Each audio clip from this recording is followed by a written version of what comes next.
Good evening, Baruchim Habayim Rabotai. Welcome to another edition of our Thursday night's class.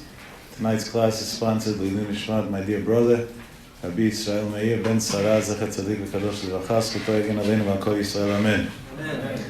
It's fourth Yortzeit is Sunday night. Maybe it's Yosha Anos and the whole Kol Yisrael Be'ezrat Hashem. We also have to say Chag Sameach. It's Yom Tov, Tu B'Av. Chazal said, Lo hayu yamim tovim b'Yisrael. Those are the words on Tu B'Av. There's never such good days. Which really means, sometimes Halachic brings down that it means that there's a very good mazel to Klal Yisrael on Tu B'Av. And in other Sfarim HaKadoshim, it's brought down many Sfarim that it's a big day, that's a Yom HaMesugal Tefillot.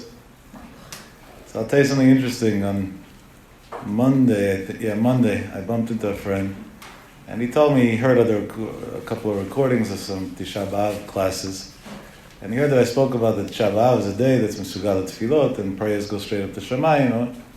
He says, I don't get you, Yaakov. Every week you have another reason why it's a Yom Mesugal Tefillah. Enough already. So I told him it's just the opposite. If with so many days that are Mesugal Tefillah, we still have so many tzarot, imagine without it what would be.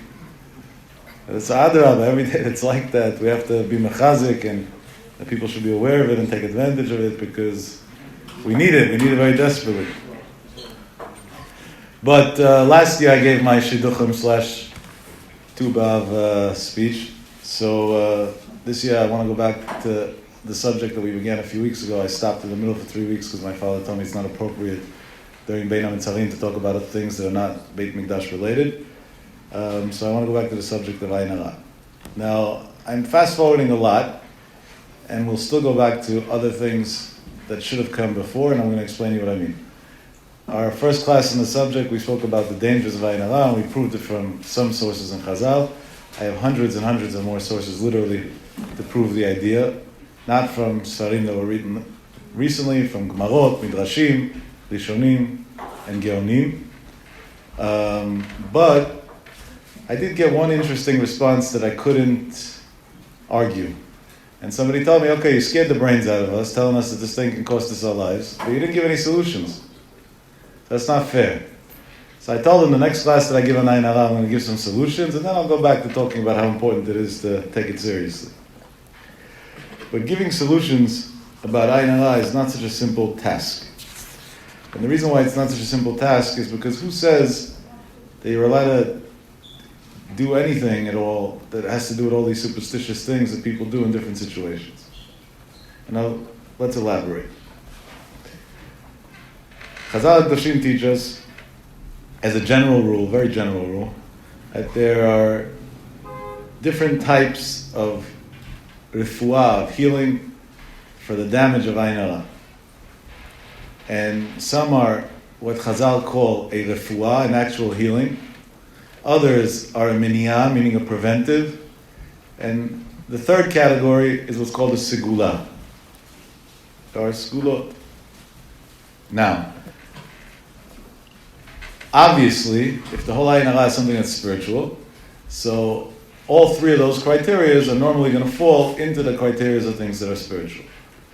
The problem is, like many other things in Judaism, it became a commercialized industry, and each one has his imagination and fantasies on what helps for AYIN HARA. One person pours lead on your head, the other person, well, hopefully not on your head, but close to it, it's about the same if you don't know what you're doing. And the next one wants to slaughter chickens, and the third one wants to hang a fish eye in his house. And these things are not simple that you're allowed to do at all, because there is a concept that we'll talk about briefly. It's called Darkei HaEmorim. You're not allowed to go with all these weird things that most of them came from non-Jewish sources, and it may even be a problem that borderlines with idol worshipping. So now how do we differentiate between what's the right thing to do and what's nonsense, and not only nonsense, maybe even not permitted to do? So let's go on a little journey and see what we come up with. I also want to give one more hakdama, that if anything that we say sounds extreme or far-fetched or different or weird, I agree with you in advance. But I want to give you a disclaimer. If the whole place that we got the problem of AYIN HARA from is the Gemara, so if the Gemara gave a solution, if you don't understand it, then the problem's by you. They know what the problem is, and they know what the solution is. Just like some people say, what do I have to go to the mikveh for? I'll go into a jacuzzi. What should we do? The Chazal said that a mikvah has to be 40 sa'ah. And Tumah is a spiritual thing, it's not a physical thing. So, hem amur vehem amur. The Torah says something, and the Torah says how to deal with it, what the solution is. Meaning anything that doesn't have a direct source and clear guidelines from within the words of Rabboteinu HaKadoshim and the Sfarim HaKadoshim, and can be sourced and proven, has to instantly be pushed away and is not qualified not to the good and not to the bad. Now that we said that, let's look through a little bit what Chazal HaKadoshim teach us. In refuah, that is not medicine, there's healing that's not medicine, medical. There are two different criteria, and the poskim talk about them at great length because it's applicable to many halachot, but the most common is one specific halacha.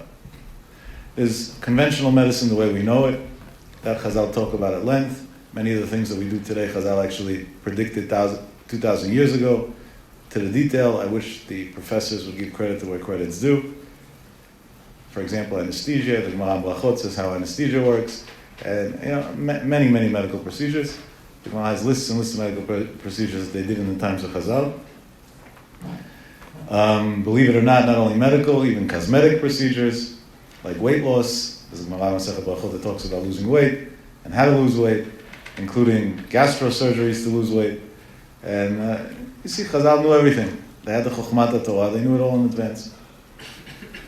Then we have what's not conventional wisdom medication, what today the world calls alternative medicine.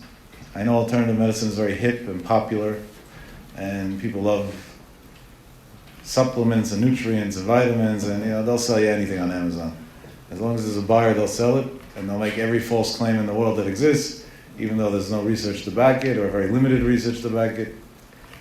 No, for the Jews that make parnas off of it, good for them, but beyond that, Chazal's opinion on alternative medicine is extremely limited, except for the places that they clearly said what to do and how. And even where they said what to do and how, today, Bizman Hazeh, it's probably not applicable because Ishtanu Atvayin, the nature has changed.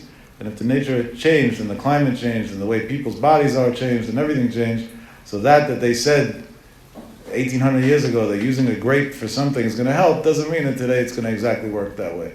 And that's not a question, that's just science evolves, it's the same idea. That doesn't take away from what they said. There are many other deeper meanings to what they said. But on the shallow level. Now, alternative medicine in Halacha has a very big discussion. For choleh sheyesh bo sakana, one who's ill, and his illness is life-threatening, then not only are you allowed to, but it's actually a mitzvah to desecrate Shabbat to benefit him medically. Meaning if there's a medical procedure that we've done to save a life, even if it's a safek sakana, we're not sure, it might help, then obviously a doctor's obligated to quote-unquote desecrate Shabbat. Chazal say that's not called desecrating Shabbat, that's actually his way of keeping Shabbat. For one person, his way of keeping Shabbat is not driving, and for the other person, his way of keeping Shabbat is driving an ambulance, aka an Hatzalah member. Or a doctor, or whatever that has to do it. Now what happens if somebody is sold on these alternative medicine ideas? And my personal opinion on the matter doesn't count, go study the research on your own and come up with your own conclusions. And it's Shabbat, and in order for him to take whatever cocktail of vitamins that he wants to take on Shabbat, you have to be Mechalel Shabbat. And he's a choleh sheyesh bo sakana. So there are many poskim that discuss it, and the unanimous opinion is, obviously, you're not allowed to desecrate Shabbat. Because you can only desecrate Shabbat for something that's scientifically proven that can be beneficial. Something that others want to believe can be beneficial, there's no head to desecrate Shabbat. Now it could be in an Isud Rabbanan, through a goy, you'd be allowed to do it, or things like that. And that's very complicated. Each one needs an individual rabbinic question. But at large, you cannot. And it goes so far that according to the Halacha, one is not allowed to take medicine on Shabbat unless there's a potential life-threatening reason of why he has to take it. Or at least a serious danger. Now, that doesn't apply to all medications. People have to take medicine every day, like cardio medications, diabetes, whatever, and a long list of others. Obviously, have to take their medications on Shabbat, there's no question. Blood pressure, whatever, and a long list. We're not talking about that. Somebody woke up with a headache Shabbat morning, and he wants to take Tylenol. Al pi halacha, he's not allowed to take Tylenol. Why? Chazal say, there's a gzeira mishum shchikat samemanim. That means that in the olden days, you couldn't go to a pharmacy and just buy a bottle of pills. The pharmacist actually went and ground things and made things for you to be able to have the medication. That is, you're not allowed to do on Shabbat. There's an Isul Tochen and there are other Isulim as well. Therefore, Chazal was scared that people are going to go and desecrate Shabbat in order to make medications, and they said, you can't use medication at all, so you won't come to making medications on Shabbat. Obviously, again, in a situation that's not a danger of any sort, or not a preventive to a danger, which I gave a few examples, but of course there's so many more. Now, there is one criteria that changes that, even without a danger, and that's called nafal mishkav. If as a result of a person's illness, he has to be in bed, and my great Rosh Yeshiva, Shalom Zalman Auerbach, Zecher Tzadik Levacha, Zchutei Yagen Aleinu, explained the big chidush that nafal mishkav doesn't mean that he's going to fall into a hospital bed. That means that he doesn't feel comfortable functioning as he usually would, and as a result, he's going to go lie down, which would mean something as small as a high fever, not very high even, a very minor fever, or bone aches and migraines and that. So if a person has to be honest with his judgment, if he knows that as a result of his headache, he's not going to get out of bed now, so at that point, Rav Shalom Zalman says, that would be enough to be considered nafal mishkav, and you'd be allowed to take medication on Shabbat. Now let's take it a step further. What happens if somebody takes vitamins every day? Are you allowed to take vitamins every day, on Shabbat as well? So in theory, really, the logic says no. Because if Chazal said, Gzeira mishum shchikat samanim, and that means you can't take pills, so you're not allowed to take vitamins on Shabbat. But here comes an unbelievable chidush from Moshe Feinstein. Now Moshe Feinstein Zitzal is posek Halacha, and everybody agrees with him, by the way, straight across the board. Some say in the name of Nissim Karelitz that he didn't agree, but it's not so simple because I once asked Nissim and he said otherwise, so I'm not sure that that's even true. But in the unanimous vote, obviously in Judaism there'll always be somebody who will say otherwise, but the overall vote is that you are allowed to take vitamins on Shabbat. Why? So Moshe says a brilliant thing on the psychology of the human mind. It says like this. Why did Chazal say you can't take medicine on Shabbat? Because maybe you're going to come to make a medication that you need. So if that's the case, then Chazal should have said you have to fast every Shabbat. Maybe you'll come to cook. Maybe you shouldn't be allowed to move on Shabbat because maybe you'll turn on a light. There's no end to that. So why they specifically pick this and not other things? The reason is because when one is not well, he doesn't think clearly. He's under pressure. He wants to get out of pain. Or he wants to get more comfortable. In other situations, one has a clear way of thinking. And in specific cases like food, it's Gzeira she'ein hatzibur yachol la'amod ba, of course, and we clearly see in Chazal as a mitzvah of oneg Shabbat and other things that counter that. Comes Rav Moshe and says, so to take Tylenol is I have a headache, and now I want to take Tylenol. So then that falls under the Gzeira of Chazal. I'm in pain, I want to get out of pain. If the pain is not a pain that's going to handicap me for the day, meaning that now I'm going to stay in bed or go to bed, I can't do it. But vitamins doesn't do anything anyway. And it doesn't heal nobody. So nobody's going to rush to say, I have a headache, let me take vitamin C. So there's no gzeira on that. It's nothing. It's a blank. That's not the go-to. He says more than that. In the world at large, vitamins is considered, at most, a preventive. Something will prevent it. It'll boost your immune system, so it'll prevent you from getting sick. Or it'll do this, which might be true. A preventive, you're not panicking over. You're not pressured to do. So you won't come to do it. Based on that, in the sefer called Zichron David on Masechet Shabbat, written by a Talmid Chacham Leiko the Posek, Rav Yitzchak Hazlus Shlita, Rav Yitzchak writes over there, a huge chidush. Let's say somebody suffers from acid reflux. Extremely common. I think the studies today show about 64% of the American citizens suffer from acid reflux. It's a direct result of our wonderful eating habits. People that suffer from acid reflux, the day they suffer most is normally Shabbat. Heavy food, it was cooked overnight, a lot of it fried. If you're Sephardic, forget about it. Spicy, this, that, all the other components. It's a formula for a disaster. Now he's going to eat Shabbat morning and he's going to get heartburn. And heartburn is not comfortable. Now, it's not an illness. It's not going to knock him out to bed, but why be uncomfortable? What's the solution? Can we take anti-acid medication on Shabbat or not? So in Sefer Zichron Eliyahu, in Zichron David on Masechet Shabbat, he writes a brilliant chidush. He says he has a solution for it. Instead of first eating, and then getting heartburn, and then saying, oh, I got to take some sort of thing, he says take it before you eat, before you have the heartburn.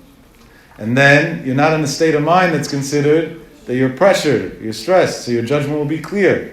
And at that point, there's no Gzerah of Chazal, and you're allowed to do it. There's a wonderful thing that happens to be that many of the heartburn medications today only work if you take it half an hour before you eat or drink anything. So that even helps more. Protonics is an example from a chemist's perspective. That's one of the better ones out there. So if you take that in advance, there would be no problem taking it on Shabbat, even if you're not. What we see from here, my point wasn't to discuss halacha. Again, I stress each person should ask individual questions to whatever posek he goes by.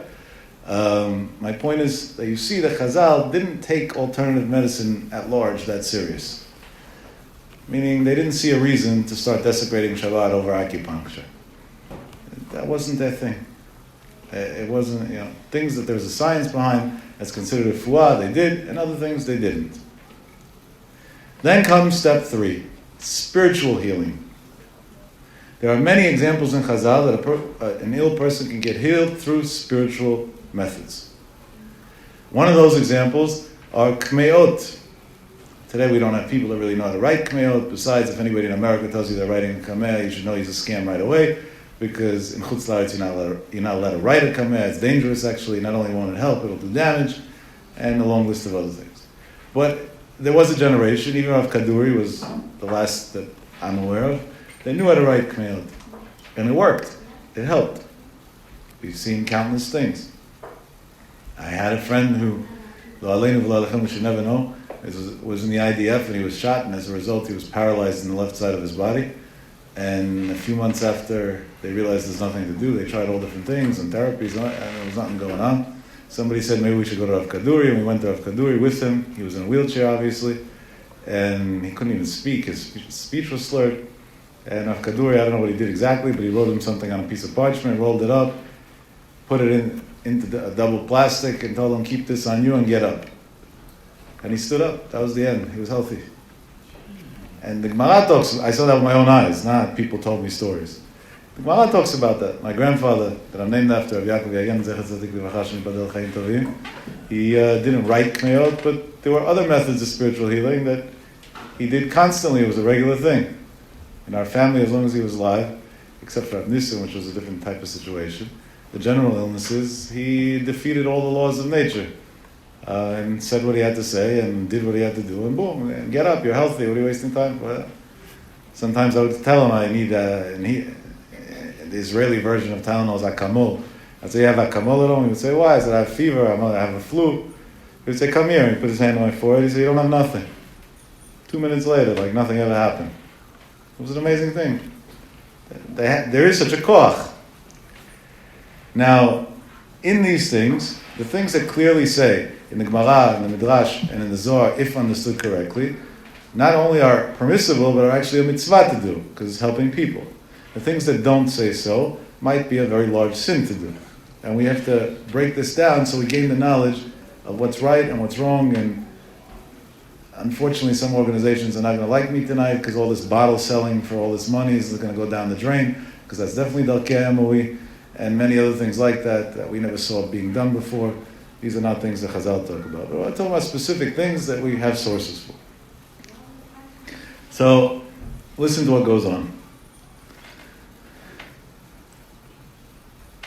The Chidah brings down. This Chidah is brought down in Sheilot V'Tshuvot Chaim Sha'al and Siman Lamed Chet, Seif Pei Aleph. He brings it down again in a sefer called Tov Ayin and Siman Yud Chet and Seif Samach Bet in the name of Tshuvot Harama. And in the Birkei Yosef on Shulchan Aruch as well. So now you got sources. The Chidah writes, I'm quoting, I'm going to skip a few words in the middle that are not applicable to us, but they don't take anything out of context. Ra'iti b'sefer Ktav Yad Yashan.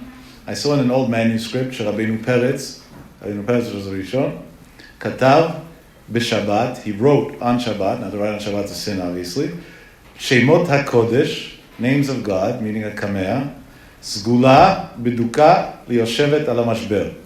It used to be if a woman went into labor and the baby wasn't coming easy. So they didn't do C-sections because doctors didn't get paid extra for that. On a simple Google search, you could see what percentage of the C-sections in the United States are done for no reason. It's just a financial equation.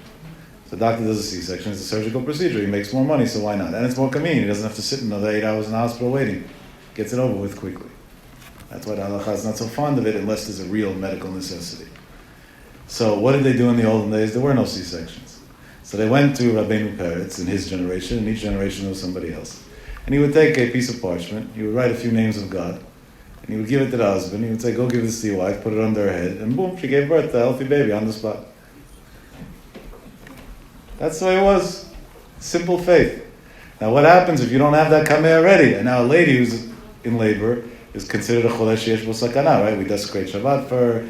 We do anything to make her more comfortable. Her husband's allowed to go with her to the hospital on Shabbat, even though he's desecrating Shabbat as well, and he's not in danger, because psychologically, if her husband won't be there, it'll endanger her because she'll be more stressed out as a result, and so many other implications that it has. So the Chida writes, Rabbeinu Peretz used to write a kamea for a woman on Shabbat that she should be able to have a baby easier, because she's considered a cholesh yesh bo sakana. From this Rabbeinu Peretz you see that it would be permissible, even for a spiritual version of healing that has a source, for somebody who's in an endangered situation, to do so on Shabbat. But the Chida brings down.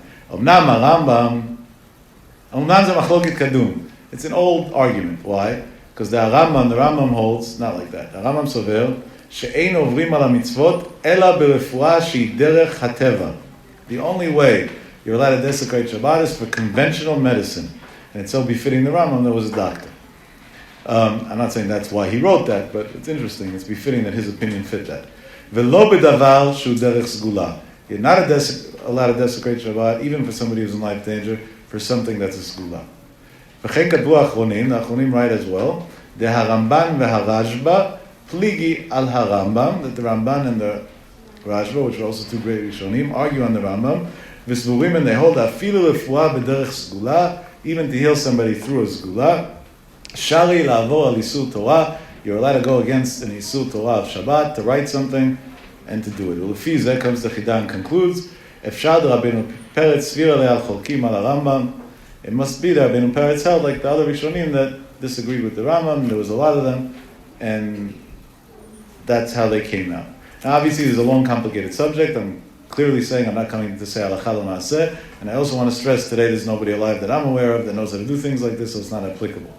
My point that I want to take out is that you see clearly that it was sourced in halacha and the Rishonim that there are ways through different sgulot to heal a person, to physically heal a person. A person has a physical illness, and to get him out of his illness through different things. All those rabbis, the 9 rabbis in Jewish history that were called Baal Shem, that's exactly what they did. They used different Shemot HaKodesh in order to heal people. This was an example. So this is something that's discussed clearly. But now the question is, what happens with this issue of Lo Telchu B'chukot HaGoyim? In Chumash Vayikra Perek Chaf Pasuk Chaf Gimel, it says that you're not allowed to go in the ways of the Goyim.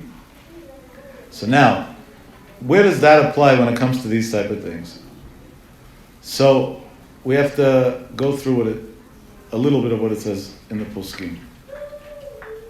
The general rule, the rule of thumb, is based on what it says in the Gemara Masechet Shabbat Daf Samach Zayin Amud Aleph, is that something that's considered a refuah, a healing thing, is not something that's considered darkei mori, the ways of the goy. But something that's not considered a refuah, and it just brings you good luck, or I don't know, other stories like that, will be considered darkei mori. For example, to go get tarot cards read is, according to Rav Moshe, Nisul Doraita of darkei mori. Not a good idea. Besides that, it comes from Kochot HaTumah. A bunch of years ago, I had a gentleman in a shir that told me that there's this Asian elder person, and I told him I believe him, that is near where I was saying the shir. This shir was in Florida, in South Beach, that you drink from a cup of coffee, and he looks at the cup, and he could tell you everything about your life, past, present, future, whatever you want. I told him, I believe you. There is such a thing. It actually says it clearly in the Zohar, such a concept. But it comes from kochot hatumah. And it's dangerous. Why would you want to impurify yourself like that? So he made me crazy. You have to come see this, that. I don't want to see it. At a certain point, I realized if I'm not going to concede to him, then he's always going to think he's right. He's going to continue doing it. So I told him, you know what? Not only will I see it, I'll go do it. But I'll do it in a way that's going to blow your mind away. I went. I had from my grandfather a masoret of a name of an angel that you can think that nobody else can use kochot hatumah on you.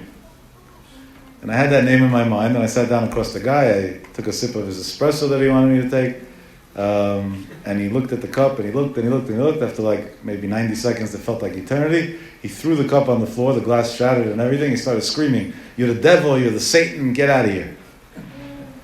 And I looked at him, I said, "I'm not sure which one of us is the devil and the Satan." And I walked out. Then I looked at my friend and I said, "No, did I tell you it's kochot hatumah now?" You see that if you have the ability to protect yourself from kochot hatumah, there's just no power that can, witchcrafting doesn't work on you anymore. And therefore, we try to stay away from it. Comes the Rambam and writes like this. Hazahir me'asot davar michukotehem. Somebody who's careful not to do something from their ways. This Rambam is in Moreh Nevuchim, in the 3rd volume, in the 37th chapter. Third, it's not really volume, it's 3rd part, 37th chapter. So the Rambam writes, "Va'afilu b'ma shenitle b'maaseh avodah v'kayotze b'hem," even with things that we have what they're attributed to. רוצה לומר, כל מה שיאמר שהוא מועיל ממה שלא יגזור אותו העיון הטבעי, אבל נוהג לפי דת כמנהג הסגולות והכוחות המיוחדות. Anything that doesn't fit the laws of nature and comes by some sort of supernatural ways of doing things. So the Rambam says, והוא אמרו בחוקותיהם לא תלכו ולא תלכו בחוקות הגויים. And that it was said that you're not allowed to go in the ways of the goyim. The Rambam continues, he writes much stronger words. And for example, he reiterates, רוצים בזה שכל מה שיגזרו העין הטבעי, we want to say with this, that anything that the laws of science agrees to, הוא מותר, it's permissible, וזולתו אסור, and anything else is not permissible. The Rambam was very against the whole Sgula movement, period, and this really fits the Rambam's idea that he didn't believe in any of this, and except for what it clearly says in the Gemara without any explanation or commentary. But if there was anything beyond that, he was very against it immediately. And then he asks on himself, well, what about the Gemarot that say otherwise? There's different examples of the Gemarot. And he answers, those are different because they actually have a healing element to them. And he stuck to his thing saying that what we think Chazal means is a Sgula is not really a Sgula. It's actually Chazal's revealing us a part of science that the scientists are not aware of. That was kind of the Rambam's approach. Many Rishonim argued on him.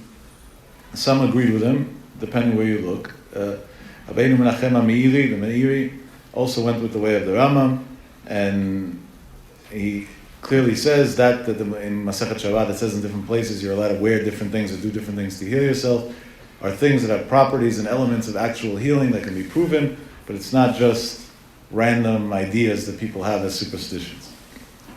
The Meiri takes it so far, and that he says that a person should be extremely careful not to get caught up with these things because the problem of an isur of avodah zarah, and why would somebody want to get into even a safek, even a doubt that maybe there's avodah zarah.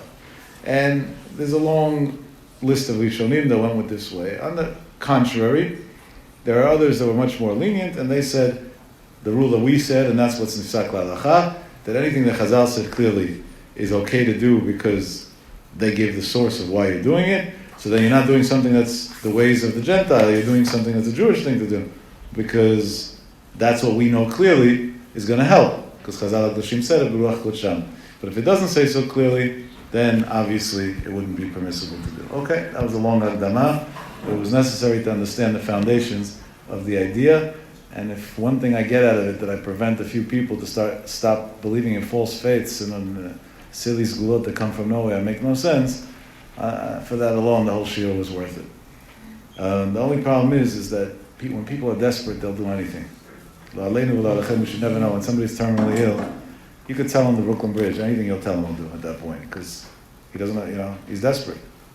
And it's sickening that people take advantage of that and come up with all these weird things and charge all these crazy amounts of money just to take advantage of somebody else's weakness at his worst point in life. It's really sickening.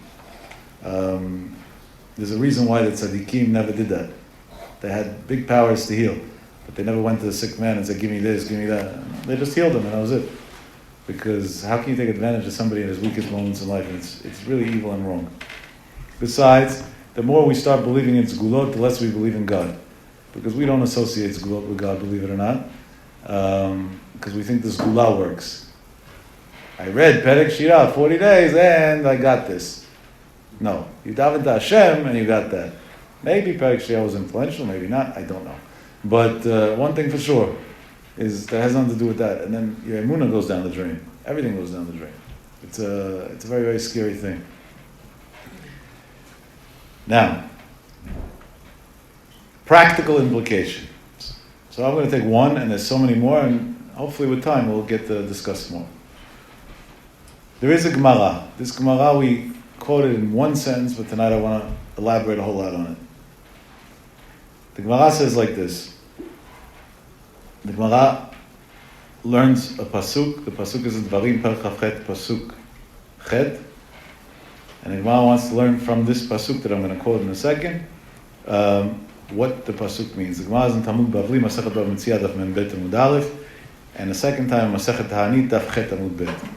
The Gemara says, Amar Rabbi Yitzchak. Rabbi Yitzchak teaches us, Ein habracha mitzuya. Blessing will not be found ela b'davar hasamui min ha'ayin. Only in something that's hidden from the eye.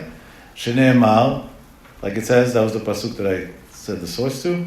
Yitzav Hashem itcha et habracha be'asamecha. God is going to bless you be'asamecha, which the Gemara learns out to mean in a place that's closed, meaning that's hidden from the eye that others don't see. The Gemara continues. Tana debei Rabbi Yishmael. Rabbi Yishmael says, Ein habracha mitzuya. The blessing is not found ela b'davar she'ein ha'ayin sholetet bo. Only in something that the eye cannot have control over or see. Shene'emar, like it says, same thing. Yitzav Hashem itcha et habracha be'asamecha. Tanu Rabbanan, the rabbis learned. Ha'olech lamud et grono. Somebody's going just to take care of his crops. Yoma Omer, he says, Yiratzom ufanecha Hashem Elokeinu. It's a prayer to Hashem. Shetishlach bracha b'maaseh yadeinu. That you should send blessing in the actions of our hands. In general, it's a very good thing to get used to this prayer. Every time you go to a business deal or to work or to whatever it is that you need success in, take 5 seconds before, think about Hashem, say Yiratzom ufanecha, that Hashem should send bracha b'maaseh yadai, and you have the Gemara that tells you that this will help, that things should work out in your favor.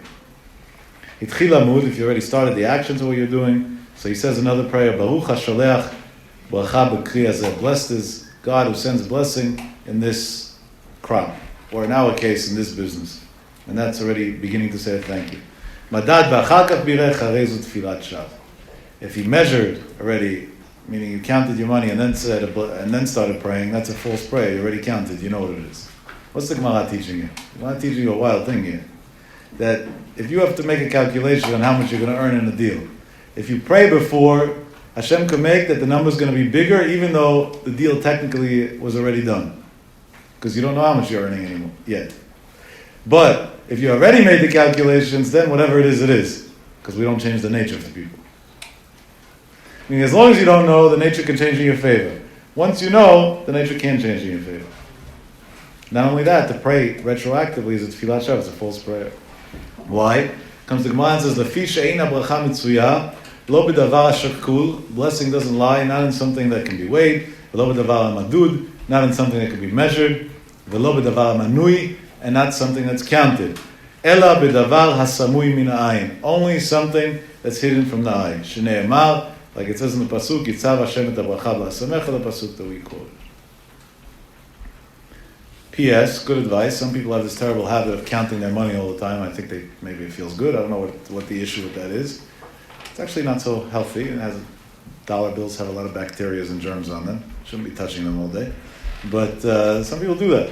And it's so counterproductive because Chazal clearly say, "Ein habracha shorah l'davar samui min ha'ayin." The more you count, the less blessing you're going to have. Because now it's not something that's hidden from the eye. And not only that, now it's a davar hamadud and a davar hashakul and a davar hamanui. All the criterias that Chazal say blessing can't lie on, you just created. And there would really be no reason to do that to yourself. But why is it like that? There has to be a reason. It's not stam. Comes to Marsha and that Gemara and writes like this. Mipnei AYIN HARA. Because once something is a counted thing, AYIN HARA dwells on it. As long as it's hidden, there is no AYIN HARA on it. Once there's AYIN HARA, it is what it is, there's nothing to do. Before there's AYIN HARA, it can still be prevented and protected. Comes to Marsha and writes, Klomar, coming to say, Ma'achar she'im birkato shel adam gruya, if a person's blessing is going to be revealed, le'ein habriyot, to the eyes of people, sholetet bo AYIN HARA mehem, then the evil eye can have an impact on them. Harei she'ayin hara zu goremet limnoa mimenu bracha. This AYIN HARA causes him not to have blessing. This is brought down in the Chidushei Agadot of the Marsha and the Gemara Masech Bava Metzia that we quoted. Comes to Maharal Miprag and takes it a step further. Me'od yesh lishmor mimenu min ha'ayin hara. You should be very careful from AYIN HARA. Lekach amru Chazal. That's why the rabbis say, Yitzav Hashem itcha et habracha ba'asamecha. Hashem's going to give you blessing in your hidden places. Ein habracha sholetet ela b'davar hasamui min ha'ayin. Blessing always lies in something that's hidden from the eye. V'zeh mipnei, and that's because koach ha'ayin, the power of the eye.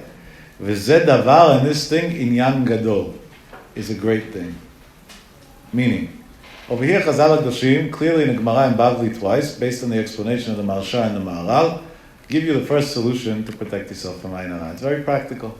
No zgulot, no weird things, you don't got to slaughter anything, you don't even have to say a prayer. Keep your life to yourself. Don't show off. Keep things private. You don't have to talk about everything. You close the deal, don't tell anybody. Not everything has to be public knowledge. Many of the very, very successful, and when I say very, I'm talking about the Forbes-rated successful people in the Orthodox Jewish community, the common denominator between them is they do anything they can to put their money and their assets in many different corporations, so they should never be able to be valued at their real value. And it should always look like it's much less. And they're not trying to hide it, they're trying to keep the blessing in what they're doing. And they're doing something very smart. Besides, they're trying not to take people's eyes out, which is also a pretty good thing. Now, could be, it's a step further. Not only are you preventing damage by doing that, based on the way the Gemara explains it, and the Maharal learns Pshat in the Gemara, you're actually making that what you do should see more blessing in it. So not only are you taking a preventive measure, you're actually enhancing your success in life. One of the dumbest things youngsters do when they start dating is publicize it. I have a date Sunday. What are you saying that for? So that your friend that doesn't have a date should be jealous of you and now everything should flop? For what? Why? Why are you doing it? What are you trying to accomplish by it? It's nobody's business. Of course, if you have an uncivil relationship with your parents, so maybe it's respect to tell your parents I'm going out. But beyond that, well, for what? Some people are dumb enough to post it. Let the whole world see. And I got to say, when I spoke very strongly 4 weeks ago about that subject, I got countless people that either called, texted, emailed, and I thanked them because it gave me a big chizuk, telling me that they instantly closed their Instagram, their Facebook, and other things. And I'm jealous of the Gan Eden because I never had that test because I never started with that poison. But them, that they were sucked into the devil's hands, of course, l'shem shamayim, for kira, for all the stupid reasons that people claim they're doing it. To get out of the devil's hands, that's very hard already. If your car didn't get stuck, to drive it's easy. Once it's stuck, now you got to get a mechanic to fix it, and then you can drive it. So somebody was already in it, and some of these people are youngsters. Somebody wrote to me, he's a 16-year-old boy. He saw the class on YouTube, and he instantly closed, and he wrote a list of things that I didn't even know exist. Some of them I knew, Facebook, Instagram, I knew the names from theory at least. But he wrote a whole list of other ones too that I didn't even know existed. I don't want to quote them because I don't even know what's what, so I'm going to stay in the neutral territory.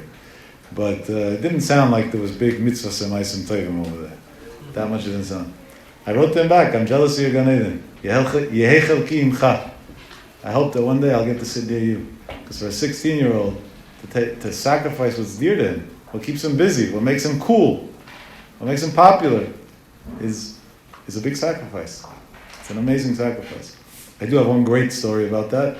There was a girl who was here that night and heard the shir, and she also the next morning said, "It's going to kill me. I don't know how I'm going to survive."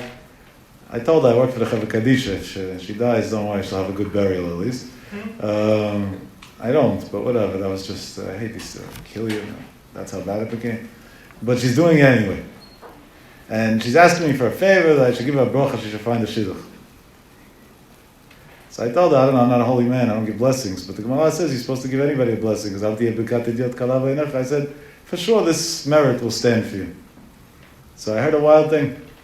And I'm purposely not saying the name and not saying whatever, because even though I'm allowed to, because I think good things should be kept hidden, as we just said. But this was on Friday. Monday night, she started dating a guy that Bezrat Hashem they're getting engaged very shortly. Then you'll all know. How did this come about? Funny story. This guy was her friend on Facebook. Suddenly deactivated. He asks a few people, what happened? She's not on Facebook, everything's okay. And he asked it out of a pure place, not for wrong reasons. And they said she heard a lecture of some young guy and she was brainwashed to shut down her Facebook. So he contacted her directly and he asked her, well, what they tell you that was so convincing? She sent him a link to YouTube. She didn't want to, repeat the whole thing. She just sent him a link. Guy called her back Saturday night. He said, this is extremely awkward, but can I ask you out? So she was like, what? He said, yeah, I heard that class. I shut my Facebook too, so now we'll understand each other. That was a good pickup line, huh? An orthodox pickup line. Instead of saying something stupid, He actually said something productive. But then he explained it there. When they started dating, he explained it there. He said, I was on it and you were on it. I know the garbage I did on it. You probably know as well. I deep down always knew that I don't want to build a home that's going to be based on the foundations of this trash. And when I saw that somebody's courageous enough to get out of it, A, it gave me the courage to get out of it, and B, that's somebody who has values that I believe in, ultimately. I was just caught up in a web. And that's why I took the courage to ask you out. And Bezrat Hashem, yeah. By Sunday, it'll be an engagement already. Yeah, quick one, yeshiva boy style. 3-4 weeks, engaged. I love it. Avshach said 3-4 dates, they took it too long according to Avshach. Sometimes a guy dates for 2 years. What are you going to find out 2 years later that you didn't know 2 years ago? What are you going to know 2 years later that you didn't know 2 years ago? Tell me, what are you going to know? So what are you wasting your time and somebody else's time for? I always challenge the young boys, what do you see on the second date that you didn't see on the first? Even that they can't answer me. But, okay, there's a certain amount a person has to date because you do have to feel comfortable. Especially in today's world, you have to feel extra comfortable. But etzem, what are you dragging a person out for? You're so indecisive, and if you're indecisive, you're not a person anybody should be with anyway. Indecisive people are dangerous to live with. There's no end to it. But here's an example that not only keeping your life private doesn't damage you, it actually enhances your personal life. It gives you a benefit. Yitzav Hashem itcha et bracha is proactive. That's what the Maharal is learning in Gemara. It's not only that you won't cause yourself harm that way. You're going to proactively bring yourself a blessing. Amazing thing. Unbelievable thing.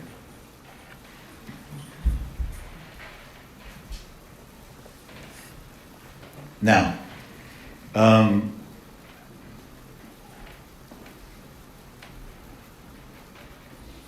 there is a movement that's been going on lately in the Jewish community that I'm very pro, with a disclaimer. And it's a shame that something good can end up working as a boomerang, and that's what I want to speak about. I think in Hebrew they have these bumper stickers all over already in Israel called Tagit Todah. Learn how to say thank you to Hashem for what you have. They wrote books about it. It's a whole movement. I think they even have one of these dailies, like daily Amunah, daily this, daily that. So I think now they're up to a daily thank you. And it's a beautiful thing. And it's a great thing for a person to do, because if somebody has good in his life, a miracle doesn't mean Yitziat Mitzrayim. You're breathing, that's a miracle. and you say thank you, Osim lo nes achel tachtav, Hashem promises He'll do the next miracle for you. So, and that's a chazal, that's not a segula, that's a gemara. Meaning that this whole movement of people that are learning to express gratitude to God is literally amazing. And it should be encouraged in the strongest way everywhere. And we should all be part of this. But here's the disclaimer. Somebody asked me to speak next week, and I declined politely on Wednesday. There's brachas parties, challah parties, Rosh Chodesh parties, Amen parties. Those I knew of. I spoke by many of them. Beautiful things. Now they came up with a new one. Thank you parties. Pretty much, they put a whole bunch of people in a room. Obviously, there's food. If it's guys, there's probably got to be alcohol too. And then each one gets up and starts saying thank you for all the greatness in his life. Unfortunately, that's a big error. Because at that point, it's not a samui min ayin anymore. I know you mean good, you mean well. But what are you doing? The only time that something productive is brought down in the Sfarim, that in certain cases that a person needs a very big miracle, like to get better from an illness or something like that, and he promises to make a sudat hodaya, a sudat hamidei chachamim, not to invite his friends, to say thank you to Hashem, then that's going to help him get the miracle he needs.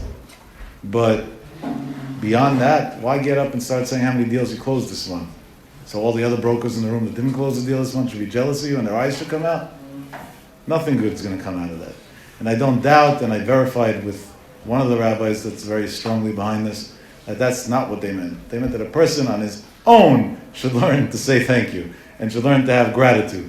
And if he wants to make it famous to give chizuk to others, send it as a letter to the editor anonymously to one of the Jewish magazines. They're more than happy to publish anything anonymously these days. I don't think that's right, by the way. If you're scared to stand behind what you're writing, you shouldn't be able to write it. But at the same time, that's the way it is. You don't have to go and do everything that way. There is, Rav Shach used to say that if a person had a nes because he did mitzvahs, he took upon himself to start keeping more mitzvahs, and as a result he had a nes, so then he'll be protected if he says over the story. Why? Because it's going to influence others to follow suit, to also start doing more mitzvot, and as a result, the power of the mitzvot that others do is going to bring him a special protection in his life. That, Maran Rosh Yeshiva Rav Shach Zatzal used to say, and of course, if it came out of the mouth of an Adam Gadol, in heaven they agree with that. So that would be different. Therefore, Baalei Teshuvah that had all different types of stories that are interesting and that attract crowds, and as a result, maybe a person sees the inside of a shul for the first time in his life, that we obviously don't stop. We would even encourage it because the zchut of the mitzvah will protect. I will give you one mind-boggling story like that. A bunch of years ago, my dad and I used to do seminars together for Israelis. Past few years we stopped because there's so many more efficient, cost-efficient ways to accomplish the same, if not more. But it used to be that was the way to do it. And pretty much we'd get people together for 4 days, a holiday weekend. Normally it was, all the holiday weekends, secular holiday weekends. And it was speeches from early morning to late night. And at the end of 4 days, you hope that you did a good brainwashing job and they changed their way of thinking. And then we had something that was called the symposium. They would get up and say, how they learned a whole new life, and from today on, whatever, what their changes are going to be. In one of these seminars, there was a gentleman there. I'm not going to say last name, but his first name is Giora. And he was an Israeli, owned a very large towing company in Manhattan. And my father spoke to him for a while after a few speeches privately, because not only was he not keeping Shabbat, he was employing tons of Israelis that they were all desecrating Shabbat as a result of him giving them a job to work on Shabbat. And driving is one of the worst ways you can desecrate Shabbat because it's millions of sins in a second. Every time you press the gas, every ignition movement that happens in the car is a separate isuda light of mavil. So out of all things in the world, that's one of the dumbest things to do on Shabbat. So towing company, trucks, that have even larger engines, there's even more activity going on. Not a wise idea. My father spoke to him, I spoke to him. But it didn't look like he was going to budge. And not in a bad way. It's a big test. I was never in that position, so I don't even know what it means. He has, God knows how many trucks, but I don't remember, this was a lot of years ago. But he said an enormous amount of trucks that he has on the road in the whole tri-state area. And the weekends is when most people get stuck. That's where the money's at. And not to work from Friday afternoon to Saturday night late is financial suicide. So my father tried to explain him, employ only non-Jews on the weekends and do a mechirot agoy, and there's ways to do it. B'diavad, it's not the right thing to do, but b'diavad, if you have to, you're allowed to. He said, I'm not going to come to all my Israeli friends and say you can't work anymore. Not doing it. So my father's not the type of guy to give up. He's very persistent. So he told him, is there anything more important than money to you in this world? You have anything in your life that's more important than money? You're saying the reason why you can't do it is because of money. Is there anything in the world that's more important to you than money? So he said, not much.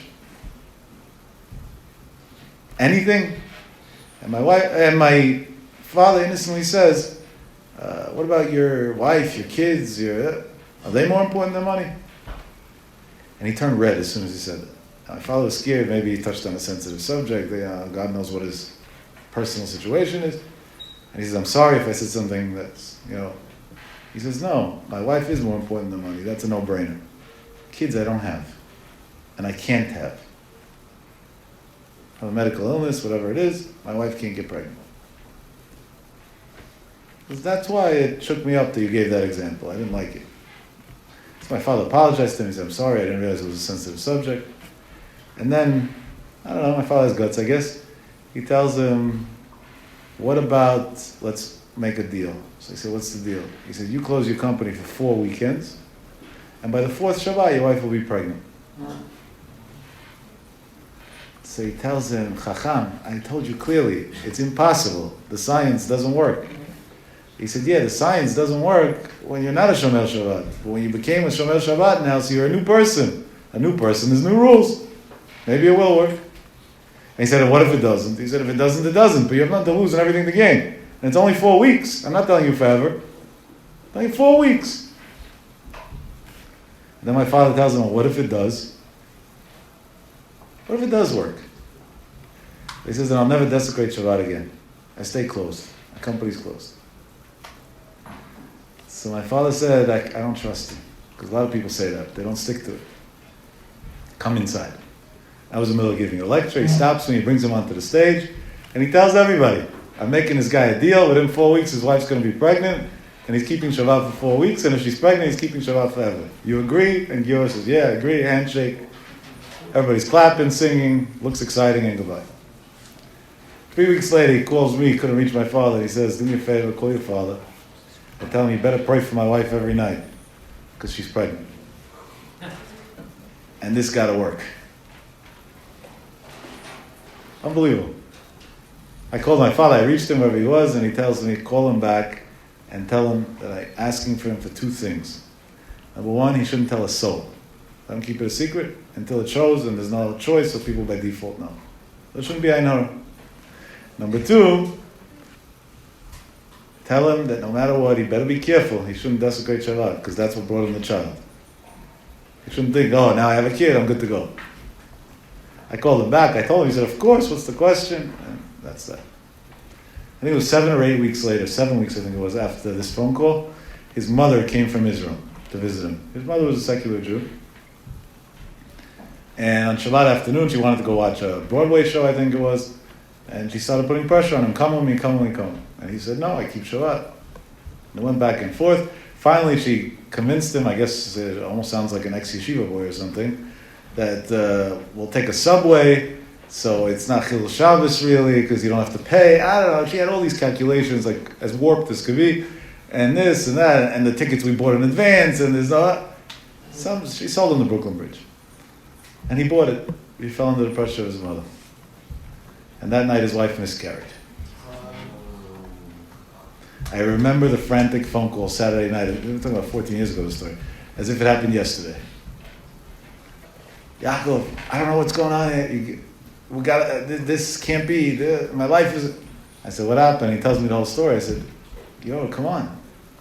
A deal's a deal. You know that from business. You break your end, the other party breaks their end. It's called breach of contract. You went into contract with God over a deal. You broke it. I don't know. I need another miracle. I said the Gemara says that to get something once is easy. To get it a second time, that's already asking for a lot. I said, I don't know if such a thing exists. Figure it out for me. I said, what do you think, I'm God? What do you want from me? I said, I wasn't involved in this in the first. Call your dad. I said, my dad's not God either. He's going to be so upset when he hears this that I don't think it's smart to call my dad at all. Went back and forth. At the end, I called my father. My father said, I don't know what to tell him, but ask an Adam Gadol. So I said, who should I ask? He said, ask your Rebbe.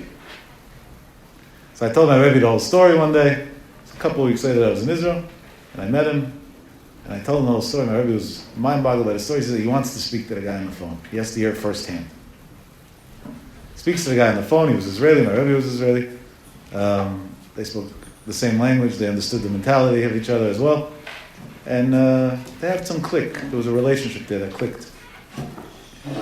And then my Rebbe, Zechron Levracha, tells Gior Shivadel Chaim Tovim, listen, to ask for a second miracle is a big problem. And you're in a big problem. But there's one power that can outdo a big problem. That's the power of Kiddush Hashem. So if you take upon yourself for a few months, after your wife has a baby, if she gets pregnant again, to tour together with Yaakov and to say your story in each place, so it'll be a chizuk for people to close their businesses on Shabbat, and Bezrat Hashem she'll be pregnant again in a few weeks. But this time don't mess it up, because the third chance doesn't exist already. And you know the end of the story without me saying it. He did it, and of course my Rebbe's bracha happened right away, and this time he got more than he bargained for. He actually had twins, a boy and a girl. Not treatments, natural. There was no treatment for him medically. And so he was able to do a kind Puruvu. There's only 2 children until today, which will live and be well. And for months, he toured with me afterwards in all different places, saying over the story. Until this very day, in areas like Myrtle Beach, South Carolina, and other places like it, all these beach stores, that the majority of the money that they make is on Shabbat, are closed Shabbat because they're owned by Israeli guys. And this Yoga guy, when he went around saying his story, influenced one after another to close their places. Just in Myrtle Beach alone, somebody told me there's over 40 that are still closed on Shabbat. Like 50 maybe even. The guy told me, the Chabad rabbi there told me. And al pi halacha, they have ways to sell it to a goy. There are ways to stay open. And they don't rely on it. And one guy who owns a bunch of these stores over there, I keep up with. He lives in Israel most of the year. He comes here 4 months a year for the season.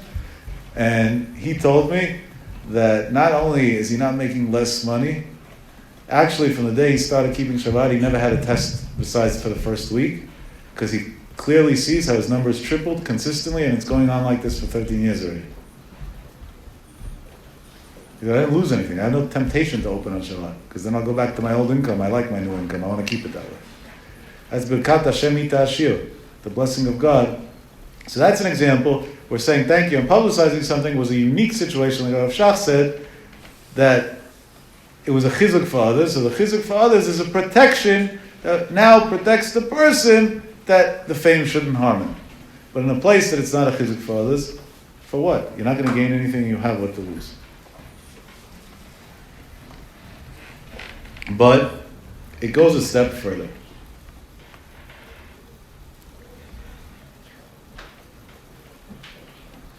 In the Sefer Torat Chaim, it's brought down, on Masechet Bava Metzia over there, another explanation to the words of the Gemara of Ein HaBracha Shora Ela B'Davar Asumim Min Ayin. He says, Ein Lefaresh Mishum Ayin Hara. It's not because of Ayin Hara. Let's say Ayin Hara, you have a different way to prevent. No, that's not the only reason. And he brings proofs to it. One of the things that he says, which by the way can be argued, Lina, if I remember, I will give a whole shir on this. He says, because the Gemara is talking about that the person is in his field. Nobody else is with him. He's alone. So who's going to make ayin hara? And his words are, Pshita de lo yavinish ayin hara l'nafshei. It's obvious that a person can't make ayin hara on himself. In Mchilat Kvado, we can bring many, many sources to prove otherwise. But that's what he says. He makes such an assumption. Ela Taima, he says, the ein derech kavod hanes v'abracha lavo ela besetel. It's not a respectful way for blessing and miracle to come, only in a hidden way. Kidashkachan gabe Elisha, like we find by Elisha, da'amar le'obat v'sagar tadelet ba'adayich. Before he wanted her to have a miracle, he told her the contingency was come and close the door. Why is it so important to close the door? So the Torat Chaim learns, the pshat over there is in order that it should be samui min ha'ayin, it should be hidden from the eye, and then Elisha can cause a miracle to happen for her. But something that becomes public knowledge, the ability of it working suddenly goes down drastically, quickly. In Kenim Advarim, we're going to conclude this idea, even though there's so much more to say just on this, with another chazal. There is a Gemara in the Talmud. The Gemara is Talmud Bavli, Masechet Tamid, Daf Lamed Bet Amud Aleph, that the Gemara says, Asara Dvarim Sha'al Alexander Ros Mogdon et Zignei HaNegev. 10 things Alexander Ros Mogdon asked the elders of the south.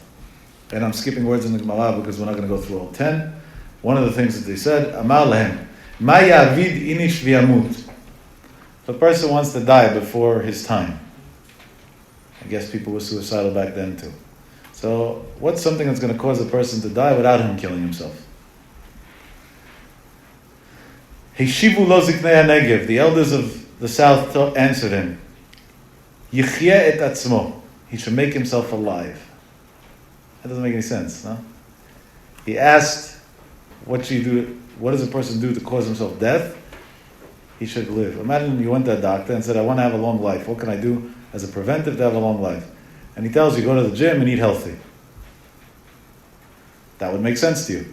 What about if he tells you, eat hamburgers all day? That wouldn't make so much sense to you. This is the exact opposite example. He asked, what causes early death? And he said, what causes early death? Being healthy. No, being healthy causes a long life, not early death. Rashi was bothered by this. It's not actual Rashi, it's called a Pirush Yuchas Rashi. It's a Pirush that we date to Rashi, but we're not 100% sure that Rashi wrote it himself. Yichyeh et atzmo, listen to the words. Yagbia et atzmo. He should raise himself up, meaning show off. Umitoch kach, and through showing off, itnu bo habriot, the creations of the world are going to put in him, AYIN HARA, and therefore v'yikanu bo, they'll be jealous of him, v'yamut, and he's going to die. Rashi explained over here how AYIN HARA works. It starts with the exposure to somebody else's eye. Step 2 is the jealousy of the person that was now exposed. Step 3 is the harm that gets done. It can cost the person his life. The Gemara continues, he asked, Ma yavid inish v'yichyeh? What should a person do to live? And to live, by the way, the Rishonim say, is not just live, it means to have a good life and a long life. The Gemara says they answered him, Amrullah, they told him, Yamit atzmo. He should kill himself. Again, obviously it's not literal, so Rashi comes again and says, Yamit et atzmo, yashpil et atzmo. He should belittle himself, he should make himself small. And I'm skipping a few words there. V'limducha chachamim, and the chachamim teach you. Sha'adam ha'rotzeh sheyichyeh, if somebody wants to live a long, healthy life, yashpil tatzmo, he should be humble, he shouldn't expose himself. V'yirachmu alav habriot, v'yichyeh shanim harbeh. And to the point, what does it mean, yashpil tatzmo? That people will have pity on him. Not only won't they be jealous, they'll say, Hazid, poor guy, he was never successful at anything. And then what's going to happen as a result? He's going to live many years. The flip side, and Rashi continues first, you should make sure he's not arrogant. Kedei, because somebody who's a Baal Gava, yikatzru yamav v'yamut belo ito. Barminan, his life's going to be shortened and he'll die young. It's a frightening thing. I think we all understand that we're the generation of exposure. And maybe lo aleinu, I don't know, I'm not God, I'm not a prophet, so I'm not saying this for sure. I'm just quoting Chazal and saying what it says in Rashi and in the Gemara. And if you don't like it, take it up with them. Our life expectancy is very high because of the medical world. But on the flip side, we have so many illnesses that keep on coming up that there are no solutions for, that take so many lives young. My brother was one of them. 32 years old. And nobody knows Cheshbonot Shamayim, why people die. And Tzaddikim definitely die for much holier reasons than this. But maybe all our extra exposure that we have and all the extra flaunting that we do is not doing us any benefit for our lifespan or for our health, to the point that it's Motzi et Adam min ha'olam, right? Rabbi Yeshua says that, AYIN HARA Motzi et Adam min ha'olam. And Chazal say on that clearly, mitoch, through that he allows people to look at him and see him and be jealous of him and so on, he's really causing himself harm. So your first, people like the word sgula, so I'll use it even though there's not a sgula, it's factual advice of saving yourself from ayin hara and not having to live phobic and be scared of everything ayin hara, is lead a humble life. It won't kill you. That doesn't mean not to lead a good life. That's people's mistake. Like what? So I can't do anything anymore? Do everything. If God blessed you with money, enjoy it. Live the life. The bigger the better. Like Rashi says in Eruvin, Yesh cha mamon aneu, enjoy it. It's a Rashi in Masechet Eruvin. And the Gemara hayal kibei ladanya. That's not the subject. But don't show it off. If you buy a Gucci bag for $22,000 and you show the world, I have one of this collection that only a few people have, and then the next day you're in a car accident, you know why. It's that simple. Besides the fact that if you do that, what's your life really worth? For $22,000 you could have saved 5 orphans and gave them a chance to live a normal life for a year or two and be in a good school and have private tutoring, and instead you put it into a piece of leather to take your friend's eyes out. And don't tell me it's not to take your friend's eyes out, because if I tell you buy the bag but take all the Gucci symbols off of it, what are you, crazy? So if it's because it's a good quality and you feel good and you like it and it's beautiful, so then why does it have to have the name?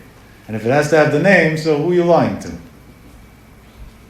So at least don't lie to yourself. Somebody who lies to himself is really a pathetic loser. Right? It doesn't get lowered enough. But I'm clearly differentiating. That doesn't mean don't live. Live it up. Enjoy life in the biggest way. But do it in a quiet way. I'll give you a cute, practical example from an acquaintance of mine. I have an acquaintance who was blessed. He has a lot of money, he's a big belt stock, he does amazing things. And he travels a lot for business. He does the New York Hong Kong route more or less like I do Lakewood, Queens. That's to him like not even considered a trip. I'm going to work. Going to work by him means I'm flying to Hong Kong for half a day and coming back. That's just normal to him. And he's very successful. Hashem bless him. This week he wasn't in Hong Kong. The airport was kind of shut down. But on a normal week. I told him I think I know why the airport in Hong Kong was shut down this week. Because he asked me if Al Pi Halacha he's allowed to leave on Tisha B'Av afternoon to go to Hong Kong because he has an important meeting. I said, Hashem should help, there shouldn't be way to land.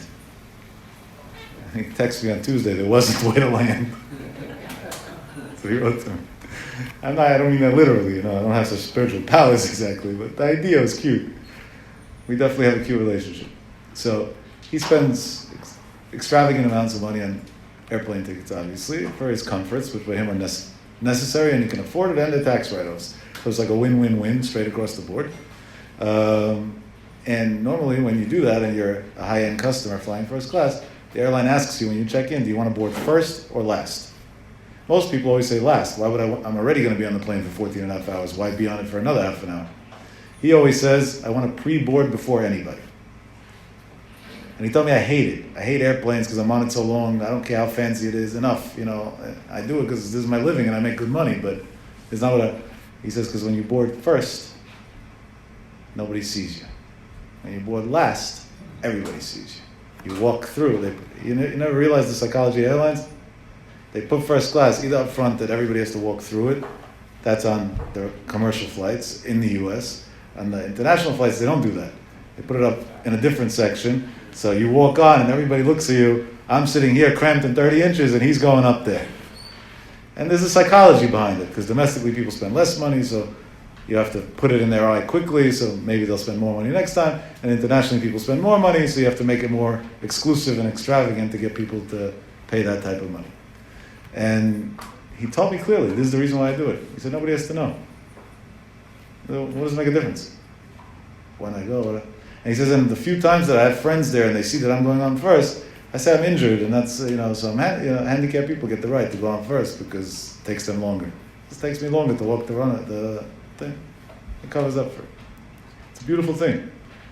And it's a big test, because people that make money, especially young kids, I pity them. The temptation to flaunt is so big, it's human instinct. Show off. I made it. I made it. A lot of youngsters that we know from the real estate industry especially, that were on the covers of magazines in the past 5 years, and I don't want to mention names, because many of them are my friends, today have nothing. They lost it all. How do you go from $300-400 million to zero in 2 years when the market's as strong as ever? Well, right now, not in the past few weeks, but until Blasio had overdosed and created crazy laws, the New York real estate market was fire. There was nothing that you can touch that you didn't make money on. The cover of the magazine, that was it. That's all it took.